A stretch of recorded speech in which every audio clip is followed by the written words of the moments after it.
Vijana wangu, mmefanya kazi nzuri ya kumleta wewe mtoto. Kesho ndio itakuwa sadaka yetu ya kwanza. Mlete.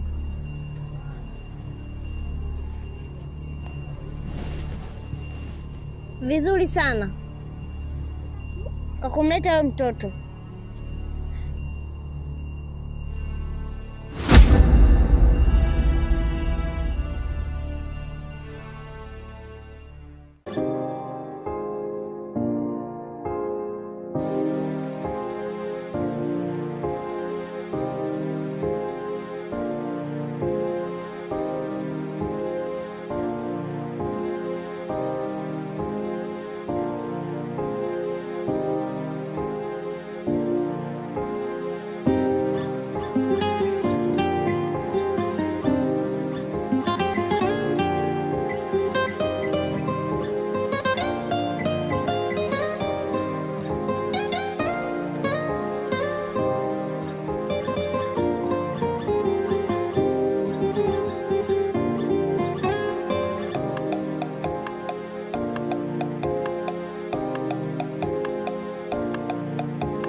Kaka.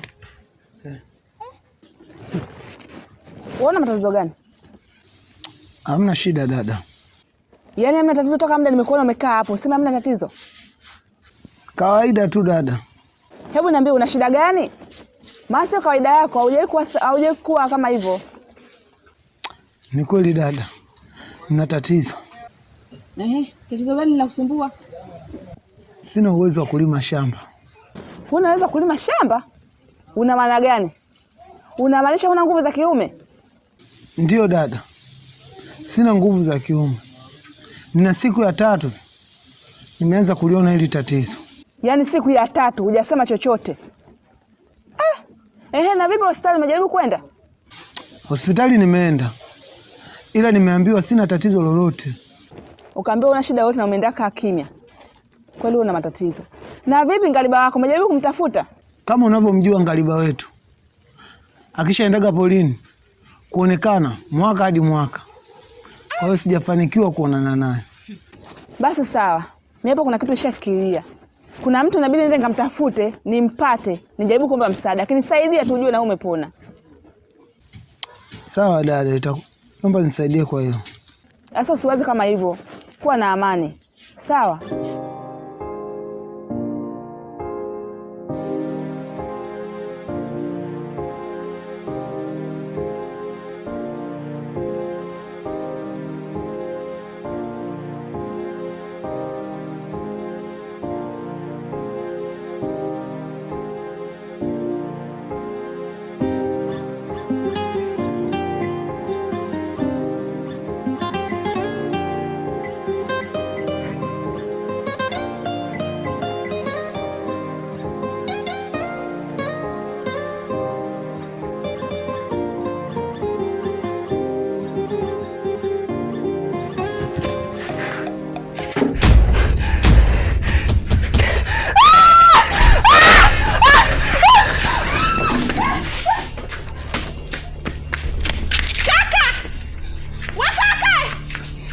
We vipi? Nini? Kipalala nimemwona chooni. Kipalala? Ndio.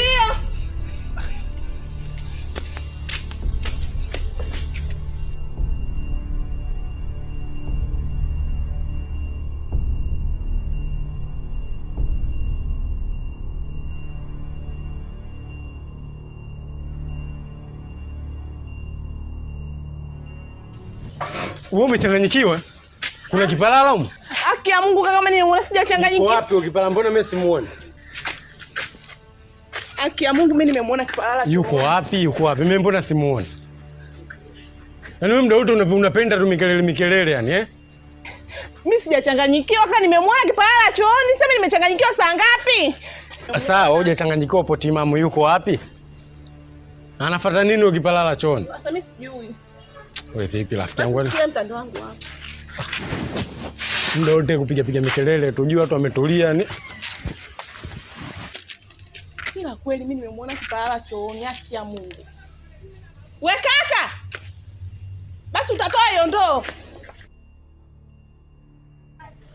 Ndugu yangu, kesho ndo siku ya kumtoa kafara yule mtoto, na nimeona kuna hatari kubwa sana inatujia mbele yetu. Unajua yule mtoto tukimtoa kafara, ipo hatari kubwa sana ambayo itatukuta sisi. Sijui kama unanielewa. Kwa maana yule mtoto ni jini. Yule mtoto ni mithili ya upepo. Sijui kama unanielewa. Hivyo na kama majini yatajua kwamba tunataka tumtoe kafara, aisee, tutakutwa na hatari kubwa sana hapo mbele yetu. Nakuelewa, lakini kuna jambo ambalo linanifanya nijiulize maswali mengi sana. Unajua wewe ndugu yangu, kabla ya kuwa mchawi ulikuwa mganga, na pia ulikuwa mganga mwenye nguvu sana, ambao uliwasumbua wachawi wengi sana hapa kijijini. Tena sio kijijini tu hapa, hadi nje ya kijiji, na mpaka kinakufika kifo na mkuu wetu anachukua maamuzi ya kuja kukufufua na kukusimika kuwa mchawi. Si wengine tulijivunia sana na kujisifia kwamba tumepata mtu bora, na katika ufufuaji wako ulionyesha nguvu kubwa sana ya upinzani, kwani hata mkuu wetu alipata tabu sana. Lakini ni nafsi gani ya uoga ambayo imekuingia? Kwa nini unakuwa muoga? Kuna nini hapa? Nisikilize ndugu yangu, yaani mimi mpaka unanikuta umauti, yaani mpaka mimi unanikuta huo umauti. Nilijaribu kumfuatilia huyu mtoto ambaye tunahitaji kumtoa kafara, ndilo yaani hilo ndio lilofanya mpaka mimi huo umauti unanikuta.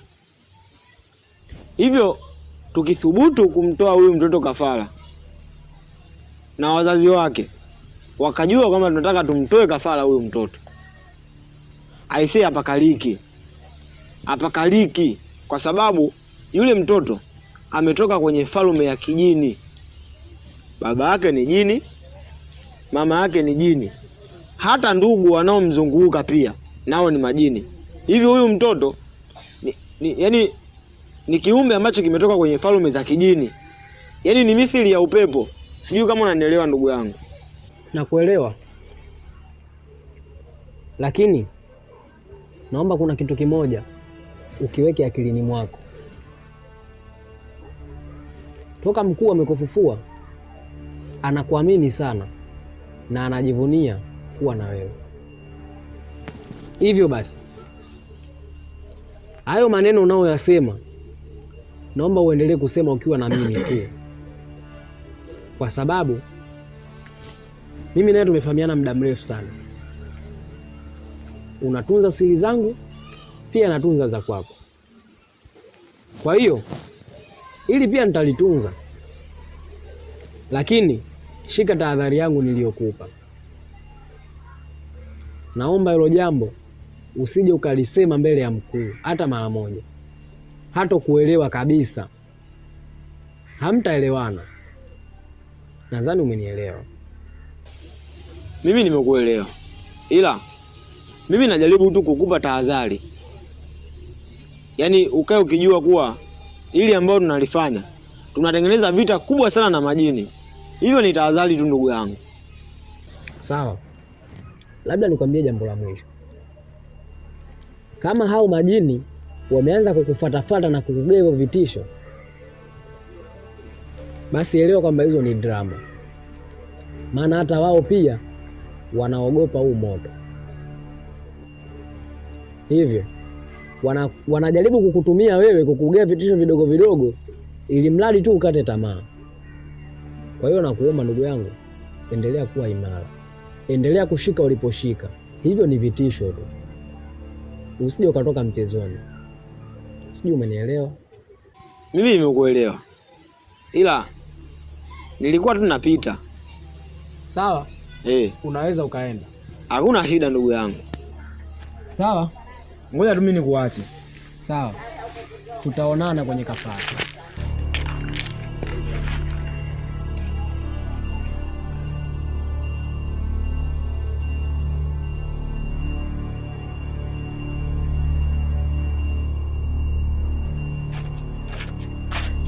Odi. Karibu. Asante. Nani bwana, mimi sijategemea ugeni saizi kwenye nyumba yangu. Mke wako. Nani? Mke wako. Wewe bwana, mafiala hayo.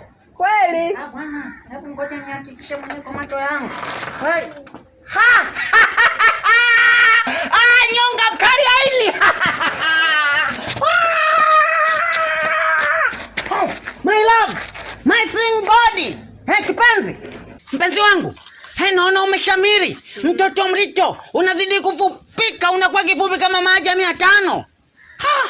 Ndio hivyo. Jamani, mke wangu, naona kasula kako kaibu bado kako vile vile, buni wao kwanza mama watoto. Jamani, hebu leta kwanza nikupokee begi lako.